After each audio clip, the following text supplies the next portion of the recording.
Et je passe la parole à Valérie pour aborder la présentation des propositions autour effectivement de la culture, agir pour l'égalité.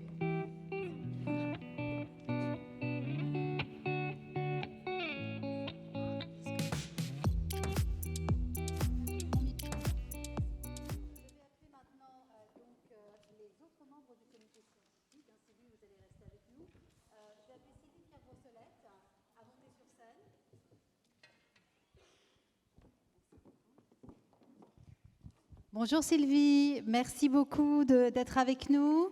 Je vais appeler aussi Claire Gibault. Claire Gibault, chef d'orchestre, fondatrice du Paris Mozart Orchestra. Claire, où est-ce que vous êtes? Merci beaucoup d'être avec nous. Alors, je vais vous demander de me suivre, toutes les trois. Non, pas tout de suite, on va s'asseoir, mais d'abord, on va parler de vos propositions. Parce que, comme nous l'avons dit tout à l'heure, c'est vrai que le think tank a aussi élaboré des propositions sur les questions de la culture, que nous allons voir maintenant défiler.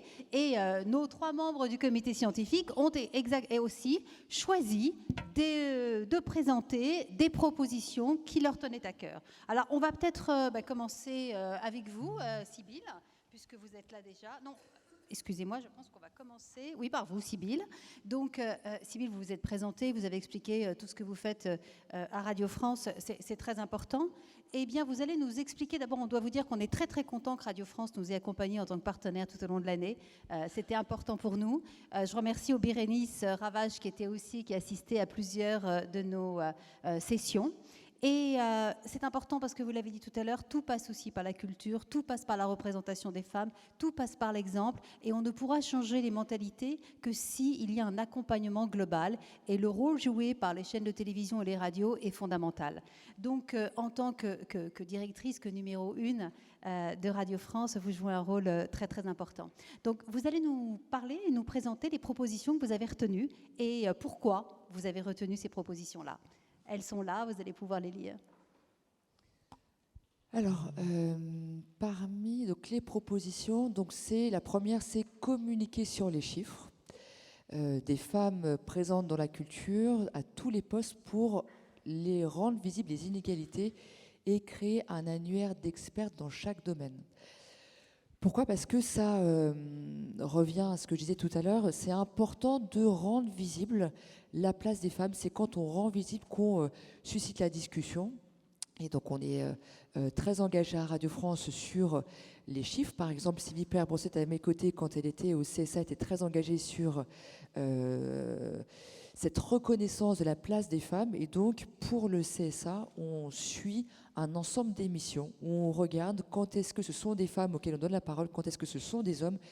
Et l'une de mes collaboratrices, chaque mois, donne ces chiffres aux directeurs de chaîne pour les inciter à être extrêmement vigilants. Rendre les choses visibles, ça oblige à agir. Un annuaire des expertes, tout à l'heure je citais l'émission Les Informés, mais plus largement, Radio France est partenaire d'un annuaire qui a été mis en place par France Télévisions il y a 3 ans et qui permet d'avoir un vivier de quelques 3000 expertes auxquelles recourir, parce que bien souvent, la première réponse qui vient quand on demande à ce qu'il y ait des femmes à l'antenne, c'est « mais on n'en connaît pas, elles ne sont pas disponibles ». Donc ça veut dire qu'il faut un peu se remettre en cause, arrêter de toujours appeler les mêmes personnes et essayer de renouveler les personnes avec qui on est en relation pour les faire intervenir à l'antenne. Alors ensuite, deuxième proposition, valoriser les femmes artistes à travers l'histoire, en renforçant leur présence, la présentation de leurs œuvres sur les chaînes de radio ou de télévision publique. C'est quelque chose à laquelle je tiens beaucoup et c'est pour ça que on est extrêmement vigilant au fait de donner toute leur place à la fois aux femmes artistes, écrivains, metteuses en scène, mais également aux femmes compositrices, aux femmes chefs d'orchestre qui accompagnent nos formations musicales. Et c'est aussi augmenter le nombre de noms de rues, de places, d'établissements publics portant le nom d'artistes femmes. Pourquoi ? Parce que chacune d'entre nous sait qu'il y a certaines femmes qui leur ont servi de modèle à un moment donné. De montrer que certaines femmes ont eu un engagement fort, ont été des artistes reconnus, c'est quelque chose qui sert aussi à ce que les femmes de toutes les générations se projettent. Et j'avais une proposition ce matin, c'est le théâtre de la ville, qui en 1941 a été rebaptisé, alors qu'au préalable, il portait le nom de Sarah Bernard. Sarah Bernard, qui avait été qualifiée par Cocteau de monstre sacré, qui était une des plus grandes actrices de la fin du 19e et du début 20e, qui a eu des succès considérables sur les 5 continents. Sarah Bernard, qui avait donné son nom à ce théâtre, qui avait été débaptisé en 1941 au moment de l'occupation allemande. Pourquoi ne pas redonner à ce théâtre le nom de Sarah Bernard?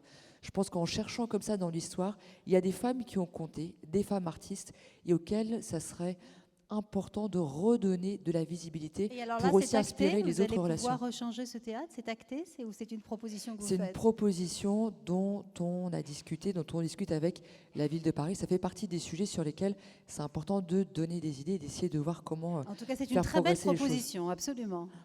Dernier sujet, mettre en place une charte dans les entreprises du champ culturel pour sensibiliser les employés sur les actes sexistes, sur le modèle de la charte des femmes dans l'audiovisuel et les discriminations liées à l'âge qui touchent particulièrement les femmes.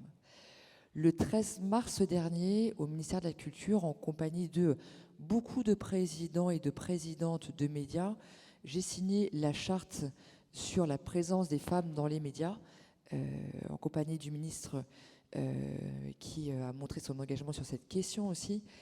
Et c'est important parce qu'une fois encore, les médias sont, de par leur visibilité, de par leur rôle démocratique aussi, ont une responsabilité forte dans ce domaine. Et on ne peut pas tolérer qu'il y ait encore des situations qui ne correspondent plus à ce à quoi on s'est habitué ces dernières années. Il n'y a pas plus de propos sexistes ou de harcèlement dans les médias qu'ailleurs, mais on a une responsabilité qui est supérieure. Et c'est la raison pour laquelle moi j'ai signé cette charte. C'est un message vis-à-vis de l'ensemble de mes collaborateurs et aussi à l'égard de tous ceux qui nous écoutent chaque jour. Voilà. Merci beaucoup, chère Sybille. Je vais vous demander de reprendre place. Je vais maintenant demander à Sylvie Pierre-Brossolette de nous présenter ses propositions. Je rappelle, Sylvie, peut-être vous pourriez nous rappeler un petit peu, vous avez été membre du CSA, oui. Vous avez été justement aussi en charge des questions d'égalité hommes-femmes. Pourriez-vous nous dire pourquoi vous avez décidé d'intégrer le think tank Agir pour l'égalité? Écoutez, le féminisme et moi, c'est une vieille histoire. J'ai commencé ma carrière chez Françoise Giroud. Donc la condition féminine, ça m'a marqué à 20 ans pour jamais. Donc après 35 ans de journalisme politique, où ça a été une bagarre, hein, donc on l'a vécu sur le terrain, les femmes journalistes politiques, il y a 40 ans, c'était difficile. Et en bout de course, donc le CSA, où Olivier Schrammeck a créé le droit des femmes comme groupe de travail. Ça n'existait pas, on était confondus dans la diversité. Donc on a sorti les femmes de la diversité, on est quand même une majorité. Et effectivement, Sybille Veil pourra en témoigner, je me suis mise à l'œuvre avec beaucoup d'ardeur et d'énergie, quitte à quelquefois bousculer un peu les éditeurs pour obtenir des résultats que la loi nous demandait d'obtenir, puisque la loi que Najat Belkacem a fait passer avait donné le pouvoir au CSA de contrôler l'image des femmes dans les médias. Et donc, il y a eu beaucoup d'efforts de fait, notamment dans le service public. France Télévisions et Radio France ont fait d'immenses progrès. Et si les chiffres sont corrects à l'heure actuelle, c'est grâce aux chiffres du service public, parce que si on prenait que les chaînes privées, c'est encore très en retard au niveau des expertes et même de la présence féminine en général. Mais grâce à cette loi, notre énergie au CSA et la coopération du service public, on donne l'exemple, ça progresse d'année en année. Et donc, j'ai été ravie de répondre à l'invitation de Valérie, de pouvoir participer à ce think tank qui doit proposer des mesures pour compléter les mesures existantes, parce qu'on n'en a pas fini encore avec l'égalité homme-femme dans ce domaine. Merci beaucoup, chère Sylvie. Alors, expliquez-nous pourquoi vous avez choisi ces propositions-là. Voilà, alors, c'était effectivement, on s'est partagé un peu la tâche, on a tous pensé à beaucoup de mesures. J'ai pris celles pour lesquelles j'étais le plus familiarisé par mon travail précédent au CSA. Alors, j'ai toujours été... La première mesure, moduler les subventions publiques aux œuvres, films, émissions, festivals, spectacles publics en fonction de leur respect de la charte de la mixité, qui reste à écrire évidemment, et des engagements demandés qui seront fort importants, je l'espère, Donc, que ce soit de la programmation d'artistes femmes ou le caractère non stéréotypé des œuvres, l'embauche de techniciennes, l'égalité salariale. D'ailleurs, la liste n'est pas exhaustive. Tous les critères d'égalité hommes-femmes doivent être respectés quand on donne de l'argent public. C'est quelque chose qui me tient à cœur. Alors, les plus extrêmes parlent d'un système de bonus-malus, parce qu'effectivement, si on veut donner plus d'argent aux entreprises ou aux œuvres méritantes, il faut peut-être en enlever un peu à celles qui ne le sont pas. Si on ne veut pas faire de la peine, on ne parlera que de bonus, mais le CNC a commencé à donner l'exemple en donnant un bonus pour les films qui avaient des techniciennes, des réalisatrices en plus grand nombre que d'habitude. Ça doit être évidemment étendu à l'audiovisuel, ça doit être étendu à la plupart des entreprises de la culture. Il n'y a aucune raison que des festivals qui reçoivent beaucoup d'argent n'emploient que des hommes au poste clé. Je pense que parmi vous, il y a quand même pas mal de personnes qui sont d'accord avec ces propositions, non? Voilà. Voilà, je crois que ça mérite des applaudissements parce que c'est pas simple. C'est pas simple, mais c'est vrai que nous, on veut vraiment être dans le concret. C'est pas et simple, c'est pour ça que, Sylvie, quand vous faites une proposition comme ça, vous prenez des risques, vous vous engagez, et je pense que c'est important. C'est dommage que le ministre ne soit pas là pour que je lui dise en face, mais c'est vrai que l'argent public qu'il a tellement de mal à arracher à chaque budget, eh bien, il doit être bien utilisé. Et le critère homme-femme doit être un critère parmi les autres. Il n'y a pas que le critère de la qualité culturelle, il y a aussi ce qu'il y a derrière. Voilà, ça c'est une première chose, même si je sais que c'est difficile, il faut que ça soit dit aujourd'hui. La deuxième mesure que je tenais à présenter, c'était, afin de renforcer les dispositions législatives existantes concernant l'image des femmes dans l'audiovisuel, rendre obligatoire une progression annuelle dans les deux domaines suivants: la présence des femmes, non seulement dans les équipes dirigeantes, puisque c'est ce qu'on a marqué, mais aussi sur les plateaux, chez les expertes, etc. Et il faut aussi une progression, c'est-à-dire une régression de la lutte contre les stéréotypes. Il faut qu'il y ait moins de stéréotypes.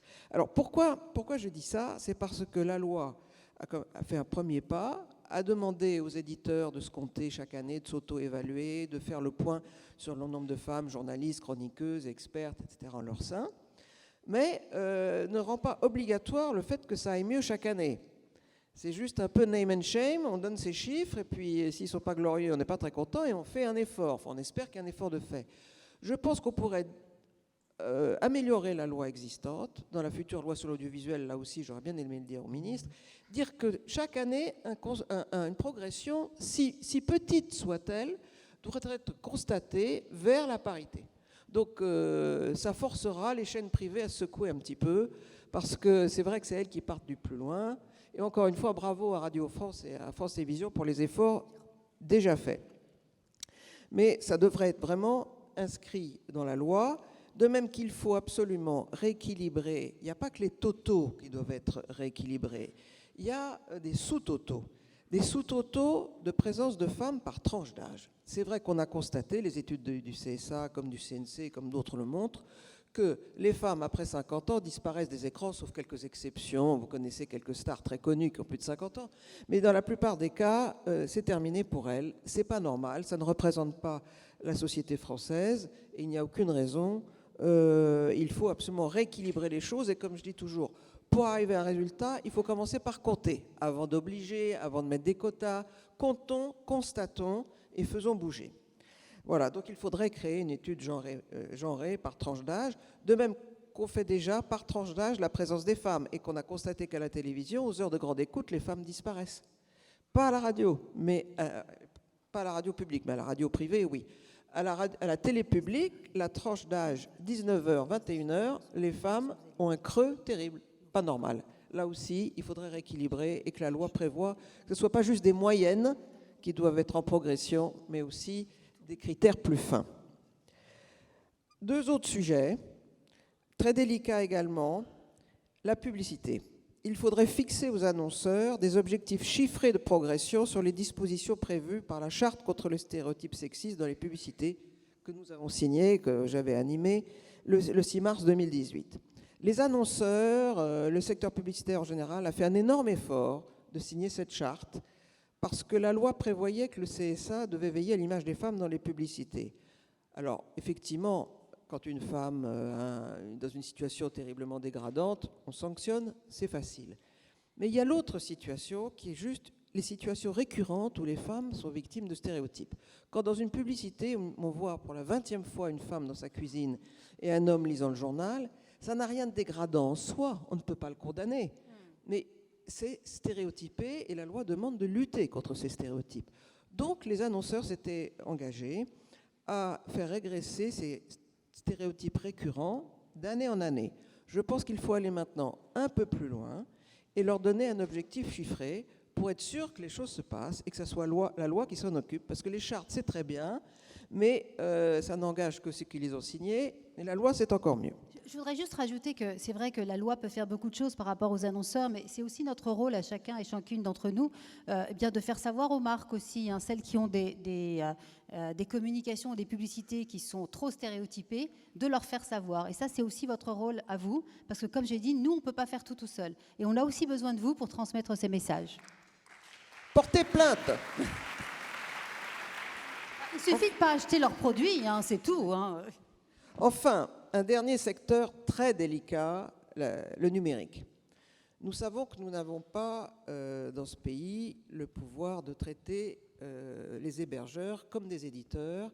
Ça viendra peut-être un jour, ça serait formidable parce qu'on pourrait leur imposer beaucoup plus de choses, mais pour l'instant, c'est un sujet brûlant. En attendant, je pense qu'on pourrait quand même essayer d'améliorer l'image des femmes dans le numérique, parce que c'est là qu'on trouve les plus grandes horreurs dans certaines vidéos, dans certaines chansons. D'ailleurs, au passage, que le CNC subventionne les vidéoclips musicaux où il y a des horreurs sur les femmes, ça me semble de l'argent très mal placé. Je referme la parenthèse. Sous prétexte que c'est de la création, alors on donne de l'argent. Oui, on avance. Bien, donc, j'aimerais que dans le secteur numérique, au minimum, il a été confié au CSA une surveillance des propos haineux ou violents sur les réseaux sociaux, les GAFA, etc. Je propose qu'on ajoute l'image des femmes dans ces critères à surveiller. Voilà. Merci beaucoup. Je vous annonce dès maintenant que la Fondation des femmes à laquelle j'appartiens dorénavant fera des propositions plus avant et plus détaillées sur tous ces points dès que le projet de loi de M. Riester sera connu. Merci beaucoup, Merci. chère Sylvie. Je vous invite à vous asseoir. Alors, maintenant, Claire Gibault est une des chefs d'orchestre françaises les plus réputées. Je crois que vous pouvez effectivement l'applaudir. Elle fait un travail remarquable pour promouvoir les femmes musiciennes. Claire, on continuera la conversation rapidement. Je tiens à saluer le ministre de l'Éducation qui est arrivé. Merci beaucoup d'être avec nous. Si, bien sûr. Et c'est à vous maintenant de présenter vos propositions, Claire. Allez-y. D'accord. Vous savez qu'aucune femme n'est à la tête d'un orchestre permanent en France, un orchestre institutionnel. Actuellement, il n'y en a pas. Quand j'ai créé le Paris Mozart Orchestra il y a 8 ans, il n'y en avait pas en Europe. Maintenant, de très bonnes chefs d'orchestre ont été nommés en Angleterre, en Allemagne, mais en France, ça n'a pas bougé. Et actuellement, seulement 4% de femmes sont programmées comme chefs d'orchestre dans les salles, invitées par les institutions culturelles françaises, et seulement 1% de compositrices. Donc il y a beaucoup de travail à faire. C'est pour ça que je pense que pour agir sur la programmation, il faut nommer des femmes à la tête des institutions culturelles. Donc je pense aussi qu'il est très important que les jurys de recrutement soient paritaires.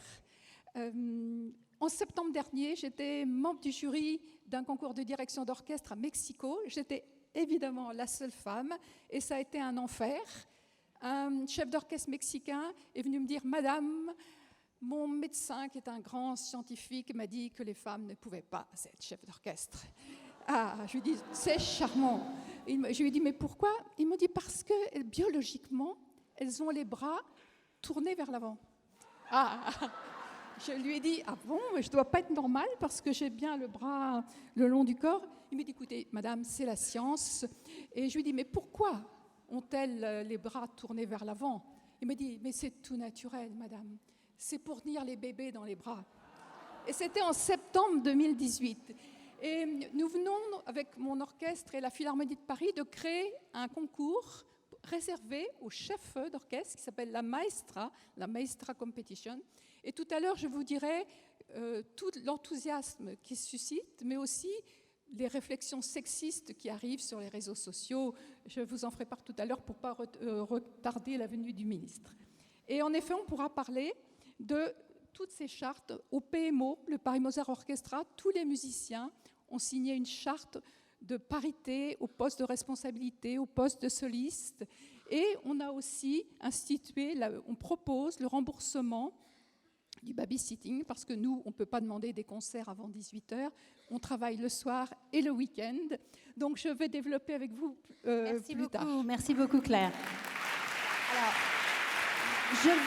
Alors, on va devoir... Alors, Franck Riester devait bien nous rejoindre. Et donc, finalement, il a été retenu. Nous avons Agnès Salle qui est avec nous et qui est donc la référente égalité homme-femme donc du ministère. Agnès, je vais vous demander de venir rapidement.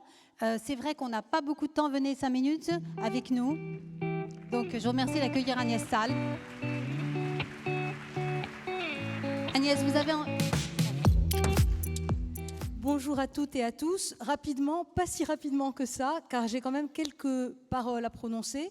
Au nom du ministre de la Culture, Franck Riester, fermez les yeux, imaginez que c'est lui qui vous parle, je porte sa politique, c'est donc quasiment la même chose. En effet, le ministère de la Culture, et je pense utile de développer devant vous très rapidement, rassurez-vous, quelques points importants, a engagé depuis maintenant 2 ans une politique extrêmement déterminée, volontariste, ambitieuse en matière d'égalité et de diversité, car nous considérons que la prévention des discriminations porte évidemment sur le critère du sexe, mais également sur tous les autres critères d'exclusion interdits, il y en a quand même 25 au Code pénal, qu'il s'agisse de l'orientation sexuelle, du handicap, de l'origine et d'autres encore. Parlons maintenant d'égalité. Le secteur de la culture et de la communication, s'il n'est peut-être pas pire que beaucoup d'autres, n'est certainement pas meilleur. Il n'est que temps de le dire, de l'affirmer, mais surtout de sortir de la déploration consternée qui a caractérisé les années précédentes. Le ministère de la Culture, en effet, s'était doté depuis déjà assez longtemps, depuis 2013, d'un observatoire, une édition annuelle, statistique, recensant les chiffres de l'égalité, ou plutôt des inégalités, des femmes et des hommes dans la culture et la communication, dans tous les secteurs. Le cinéma, l'audiovisuel, le spectacle vivant, les arts visuels, l'administration culturelle, les établissements publics, etc. Année après année, que constations-nous dans cet observatoire remarquablement documenté? C'est que la part des femmes restait très insuffisante, qu'elles ne progressaient pas naturellement, que les inégalités salariales prévalaient partout, que les stéréotypes étaient légion et que, ça n'est pas dans l'observatoire, mais je le rajoute, les violences et le harcèlement sexuel et sexiste prévalaient dans un climat d'hypocrisie, de lâcheté, qui faisait que les victimes n'osaient guère se déclarer et que les coupables, ou les présumés coupables, ma foi, continuaient de développer leurs agissements répréhensibles. Ce qui s'est passé depuis 2 ans, c'est que, d'abord avec Françoise Nyssen, puis avec Franck Riester, et moi, en tant que haute fonctionnaire diversité et égalité au ministère de la Culture, je porte cette politique, nous avons décidé qu'il était temps d'agir, de passer à l'acte et de tirer de ces constats objectifs, chiffrés, statistiques, une série de mesures. C'est l'objectif de la feuille de route égalité du ministère de la Culture, qui est maintenant un document d'une 20aine de pages, c'est dire à quel point nous sommes ambitieux dans les mesures que nous avons définies, et qui porte finalement ce document, cette feuille de route 2019-2022. Je rappelle que le président de la République a fait de l'égalité entre les femmes et les hommes l'une des grandes causes du quinquennat, et nous souhaitons incarner cet objectif politique dans le secteur de la culture et de la communication. Donc nous avons développé toute une série de points précis et de mesures. Je pense notamment au principe de l'égaconditionnalité. C'est un terme un peu jargonnant peut-être, mais qui est admirable, puisque le Haut Conseil à l'égalité l'a revendiqué voilà quelques mois déjà, et que le ministre de la Culture a accepté de l'incarner. Qu'est-ce qu'il veut dire, ce principe d'égaconditionnalité? C'est que tout octroi d'argent public, de subventions à notre réseau de structures culturelles sur l'ensemble du territoire, à nos établissements publics, aux festivals, partout en France et en Outre-mer, toute structure bénéficiant d'argent public devra prendre des engagements précis sur la part des femmes, non seulement à la tête de ces structures, mais également dans la programmation. Et nous ne nous contentons pas de bonnes intentions, de bonnes paroles, de vœux pieux, mais nous mettons en place un dispositif de comptage qui permet de mesurer la progression que nous avons fixée à plus 10% par an ou plus 5% par an en fonction du point de départ, de la place des femmes dans la programmation de ces structures. Et effectivement, si jamais au terme de 3 années, on constate que la structure en question n'a pas atteint les objectifs assignés, il y aura une répercussion positive ou négative sur la subvention versée par l'État. Alors évidemment, je finis pour dire juste que l'État peut beaucoup, mais que l'État n'est pas seul. Et l'État ne peut pas tout. Et nous comptons beaucoup pour la mise en œuvre de cette politique très volontariste, à la fois sur les collectivités territoriales, qui sont nos partenaires dans la nomination à la tête des structures, dans l'attribution de subventions publiques. Nous comptons également beaucoup, parce que énormément de choses relèvent de leur champ propre, sur les entreprises. Nous ne pouvons pas nous immiscer dans la politique propre à une entreprise privée qui ne relève finalement que du secteur commercial, du secteur privé. Pour autant, il nous semble que l'État doit et peut impulser, en termes politiques, une prise de conscience d'abord, mais également mettre à disposition des outils pour que les entreprises s'engagent. Évidemment, le CSA est un partenaire absolument précieux et l'action formidable de Sylvie Pierre Brossolette sur les fonctions égalité l'a bien montré. Le CSA dans le champ de l'audiovisuel, et évidemment nous comptons beaucoup sur l'audiovisuel public pour montrer l'exemple, ce qu'il fait admirablement, il peut le faire encore plus et encore mieux. Le CSA donc est également un partenaire de notre action, encore une fois, très déterminé, très résolu. Merci beaucoup Agnès. L'État ne peut pas tout, mais l'État a un devoir d'exemple et d'exemplarité. Alors, je suis désolée, on aurait aimé pouvoir continuer cette conversation, on essaiera de le faire tout à l'heure, mais je sais que le ministre a des impératifs et qu'il est maintenant le temps de lui donner la parole. Merci à vous tous et nous essaierons de continuer cette présentation un peu plus tard. Merci beaucoup.